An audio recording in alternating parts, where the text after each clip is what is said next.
Do you own Timo Werner? If so, are you holding or selling? Feels like the biggest dilemma of the season to date.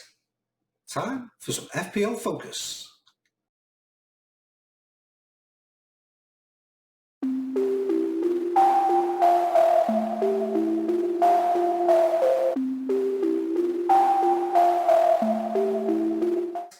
Hi guys, thanks for joining me here on FPL Focus.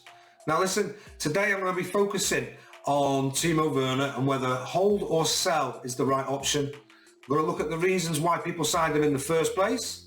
Then I'm going to look at reasons why people are looking to get rid. I'm going to then discuss and delve a bit deeper into some of the options if you are deciding to get rid. Now, I'm not going to say get rid or keep. I'll tell you what I would do at the end. I'll share some opinions from around Twitter, from some chats I've been having with some other enthusiasts and lovers of FPL, and some good stats and slides that I found out there as well that might help you make a decision.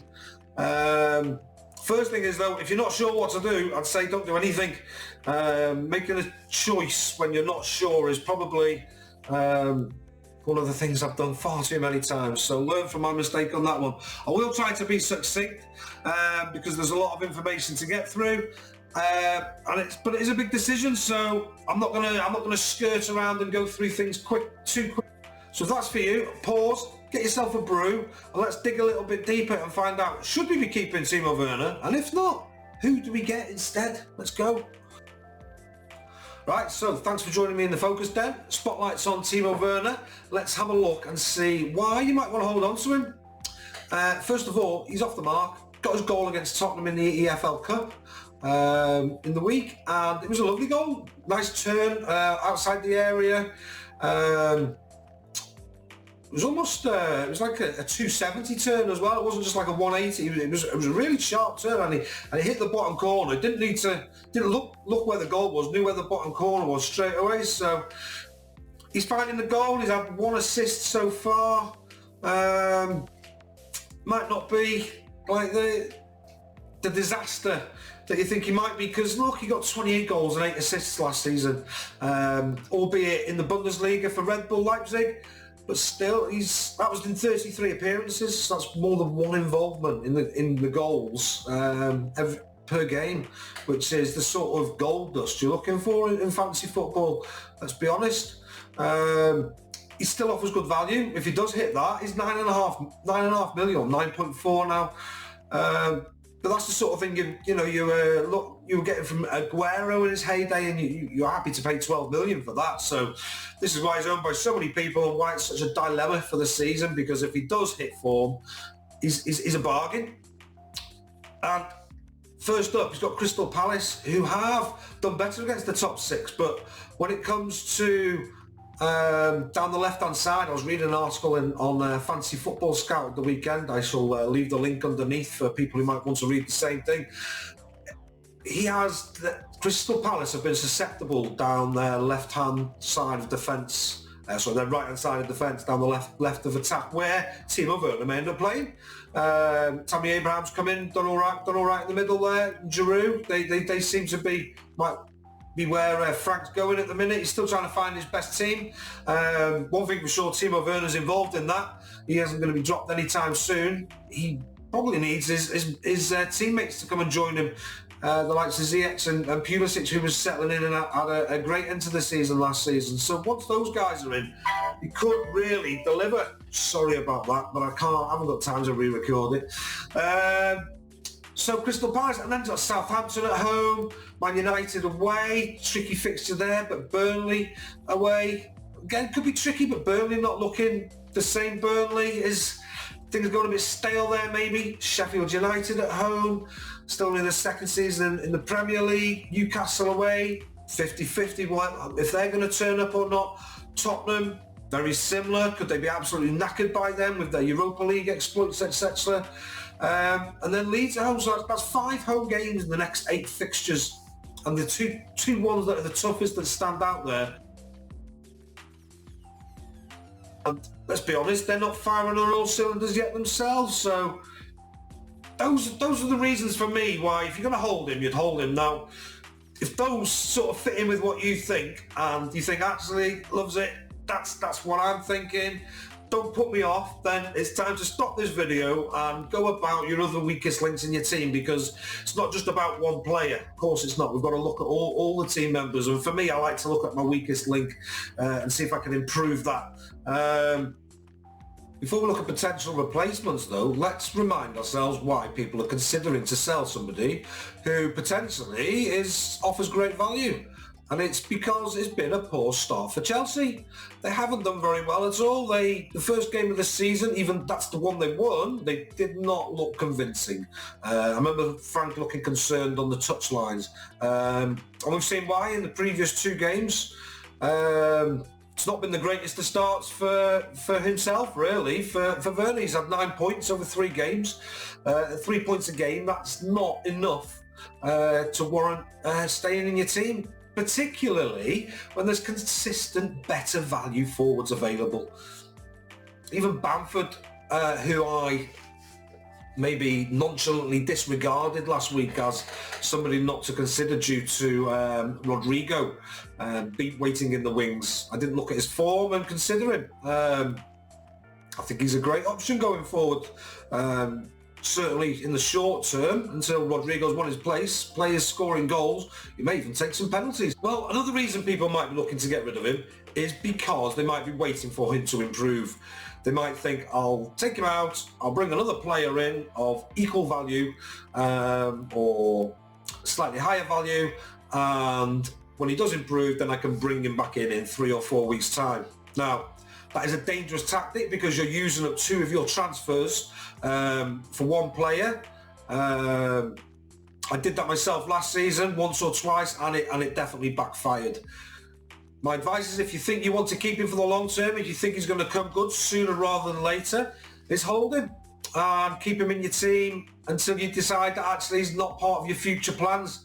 If you can't wait that long, then get rid and see what happens and replace him with a better player. But if you're thinking it's for 1 or 2 weeks, then is it really worth transferring him out to have to transfer him back in again in 2 weeks' time, when you may have injuries in your squad? Other players might go down with other illnesses, especially.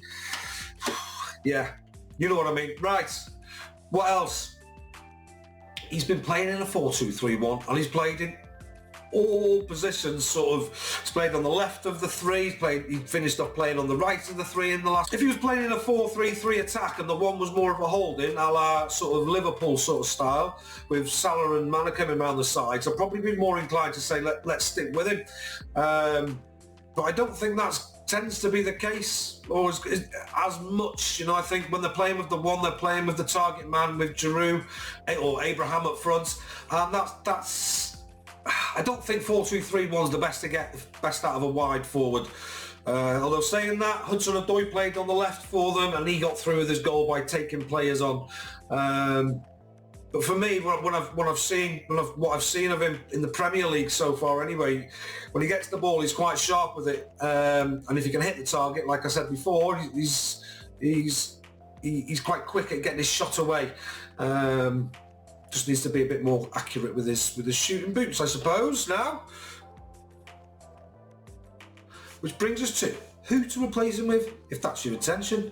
Well, I put a tweet out on Twitter asking this very question, and let's share some response, see what people are thinking. So, at Swiffin86, Al Swiffin, give him a follow. He's in the league, veteran player. Jimenez or Richarlison for me, free up some cash as well. Great point. You can save some money, put it out somewhere else, and hopefully get more points than what you've been getting. Now, guys, this is the time for me to show you this website. It's fantastic. Super FPL. It's a comparison tool with some player stats that you can access through it. I'll come to those before. A gentleman called Stats Dan. Follow him on Twitter. I shall put his Twitter handle link underneath. I shall put a link for this website underneath for you to use. It's great. You can just compare 2 players, main FPL stats all compared next to each other. 2 different ways to look at it. So 2 suggestions from Swiffin86, Jimenez and Richarlison. Well, we can see straight away. Well, we can compare everything. Total points, that's the big one, isn't it? Richarlison's got more than Jimenez. He's looking like he's getting more bonus points. He has got more bonus points. Hasn't scored as many goals. Jimenez has scored 2 goals to his 1. But Richarlison's got 3 assists and more bonus points. Same amount of clean sheets. Not that it makes a difference here. Everton obviously playing better. They're conceding less goals, but not that it counts to points. ICT index, Richarlison higher on that as well. Having a much bigger influence on the game, being far more creative and a much bigger threat. Points per million, again, Richarlison, 2.7 points per £1 million spent. So far this season, Wolves have got some tasty fixtures coming up. So I can see why people might want to invest in Jimenez. Personally, I've had him for most of the last 2 seasons. I had him as my super sub. The season when Wolves first got promoted after the first game and had to bring him in off the bench, so I've been a big fan of him along the way. I just wonder now whether his current value of 8.6 gets you what you're expecting, or is it slightly nostalgic looking back at how well he's done for you in the past? When he was even when he was £7 million, it was still a bargain when he was coming home with 170, 180 points in a season. Let's move on. Who does George say? DCL, 5 goals in 3 games. Where else are you going to find a world-class player for 7.3 million? Well, you're not now because he's 7.4. But you're absolutely right. World-class. I'll hold judgment on that. I am very hopeful. He's been absolute class since the start of the season. I totally agree with you. Not least the hat-trick last night. Again, second one in sort of 10, 11 days, is it? Just unbelievable. Against Premier League opposition as well, albeit the League Cup. Let's have a look and see how Richarlison, I'll stick with Richarlison and I'll put Calvert-Lewin in here because his stats were the best, and if it was me, that's where I'd be going. Guys, you come and look this, compare who you want to yourself. What do you mean no results found? Calvert, there we go, need to click it like that. Compare. Great, let's have a look. So Calvert-Lewin, more points, 31 points to Richarlison's 22. Bonus point system. See, this flies in the face of what I was saying last week, that Richarlison's more likely to get bonus points. He's only got 1 less though, to be fair, and that's after a hat-trick, so... But it's the goals, there's 5 goals for Dom, and I tell you what, he just looks like... He's on fire, he's tearing it up, he just looks like scoring all the time. And Everton look like creating chances for him all the time. Points per million, Calvert-Lewin, 4.19 points per million. That's an amazing score. When you think compared to Jimenez a minute ago, 1 point, whatever it was, 1.7, 1.8. Richarlison, 2.75. Great scores, right? Let's keep going. FPL Enigma contributed to the show before. Lots of followers. Likes to share data. His thoughts. He's already acted. He acted before the price drop. He saw, what did he say? He had Werner, but his plan was always to sell him if he didn't score versus West Brom. So we sold him for Jimenez before his price drop. So he didn't lose out. Kept that 0.1 million at the weekend. He thinks that there's many options out there now. I totally agree with you there, Enigma. Ings, Jimenez, Richarlison. We've talked about Jimenez already. We've talked about Richarlison. Even more pay.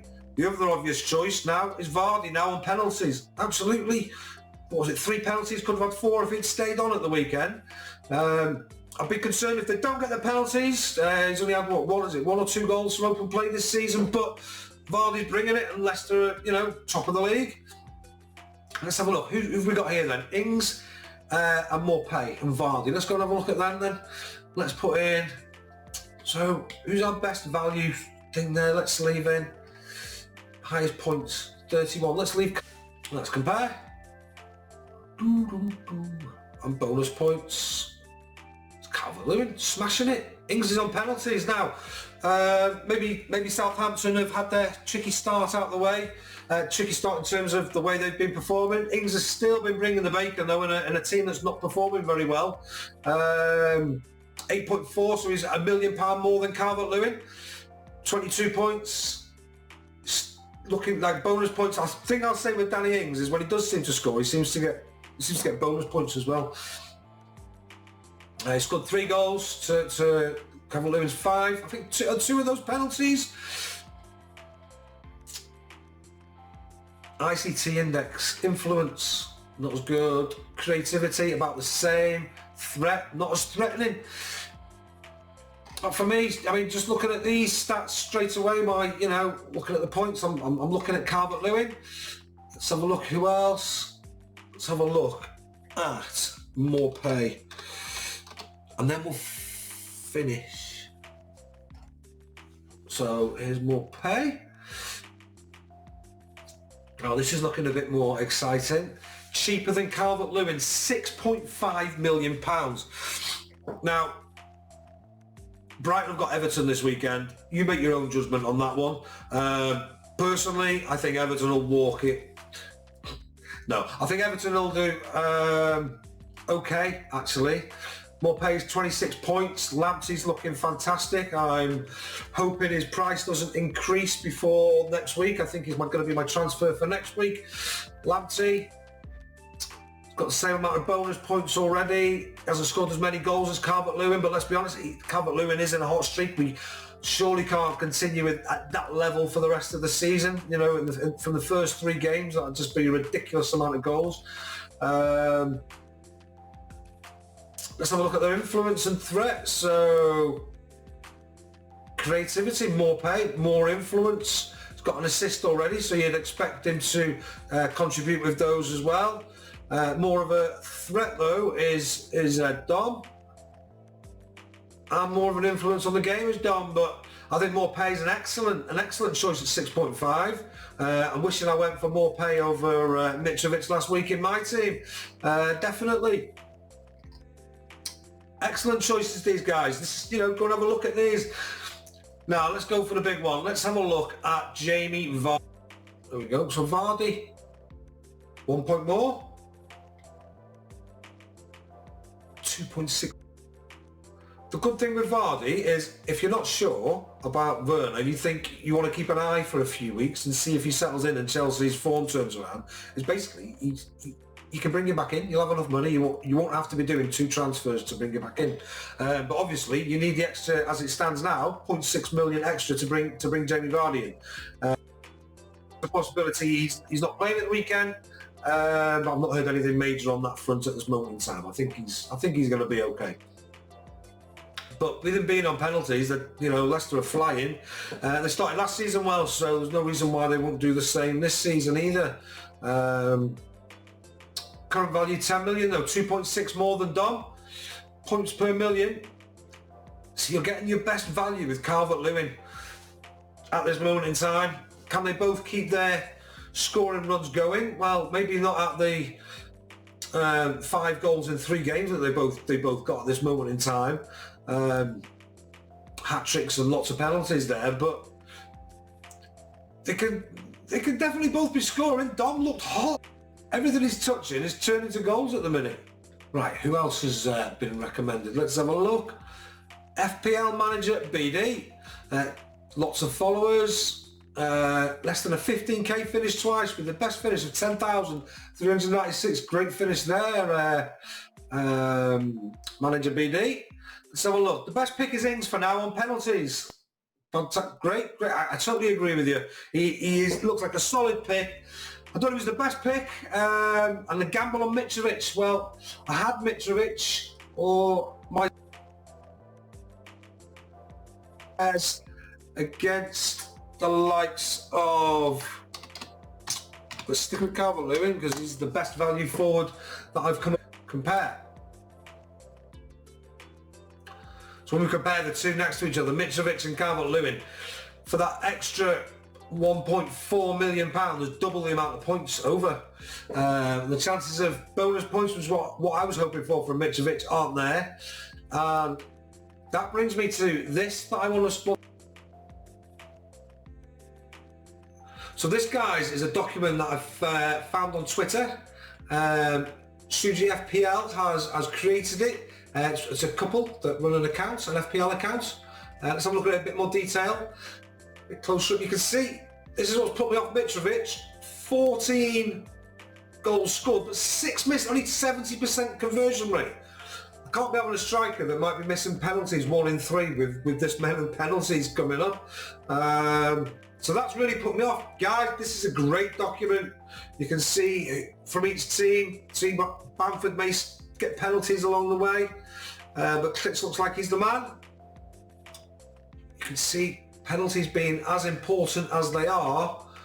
You can see who's the main penalty takers for each team and how good they are at taking penalties as well. Obviously still some things up for debate, but that's what Suji says. It's a compact doc with all the penalty takers and their entire career penalty stats. We all know the importance of penalties in this season. It's going to update, or they are going to update the document regularly. So follow these people, and this was brought to you with their kind permission to share. So thank you very much, guys. So right, so not for me, Mitrovic, I'm afraid. So this is the player stats tool on superfpl.com, website I told you about earlier, where we did the player comparison, and this is really good as well. I love it. Thanks very much for letting me put it in my videos down. You're the man. Right, so I've set it to forwards. I've left it at any price because I don't want to be dictated by price. I want to choose the best player. Well, that's what I'm thinking anyway. So first of all, points. You know, Vardy, Calvert-Lewin, Bamford, Kane's up there. There's 4 assists. I'm just a bit concerned about Spurs, a bit topsy-turvy. And if you're looking to get rid of Werner, you want a bit more of a guaranteed, hopefully, although there is no such thing as guaranteed. More pay, all the players we discussed, Ings, Richarlison, Lacazette, some tough fixtures there for Arsenal, but he has been getting the points. Jimenez down here, 14 points. That surprises me, but hey, got some good fixtures, couple of weeks he can be caught up. We'll see. Right, points per minute. Nketiah, wow. Let's not look at that one. It's a bit early to have a look at that one. Points per million. Bamford is your best value striker this season so far today. The amount of points he's getting is more than anybody else per the amount you've got to spend on him. I love points per million. Calvert-Lewin, second, more pay, Vardy. These are all the names we're looking at. These are all the things you've got to consider. Again, it's the price. Oh, look at that. 3.2, it's quite a jump. It's a whole point per £1 million. For every £1 million, wow. Wilson, Mitrovic 2.5. Antonio 1.59. Tough fixtures for West Ham, but they are looking all right. To be fair, one team to watch, along with Aston Villa. Most goals, Calvert-Lewin, Vardy, Bamford, Mopé. Assists, Kane, we know. Richarlison, mixing it up. Bamford, mixing it up. What's not to like about Bamford? Maybe I need to reconsider. Mopé. So lots of choices, guys, for you to make. Okay, let's wrap this up, shall we? So guys, thanks very much for watching. If you're still with me, my recommendations would be, if based on price, and if you're looking to save as much money as possible to reinvest in other positions, I would go for more pay. If you're looking for good value and somebody you think is banging form, then you'd be going for Calvert-Lewin because the value's just there. If you want some regularity and somebody who's on penalties, and even if the team aren't in form, that they're likely to deliver the goals, you want Danny Ings, but a little bit more expensive. And if you want Mr. Consistency and to hold your money, I'd be going for Jamie Vardy. If I had to choose one of those overall, personally, and I'm not an expert, I just loves it, and I'm an Evertonian, but I would be choosing Calvert-Lewin, even though he's had quite a few goals already. Just seeing him last night, he's tearing it up. Guys, that's me. That's my analysis on this subject. Thanks for joining me. Tell me what you think. Tell me who you're choosing. Tell me if my analysis could be any better or changed. Recommend any sites to me, anybody to follow on Twitter. And any advice, greatly appreciated. Thanks very much for watching. Over and out.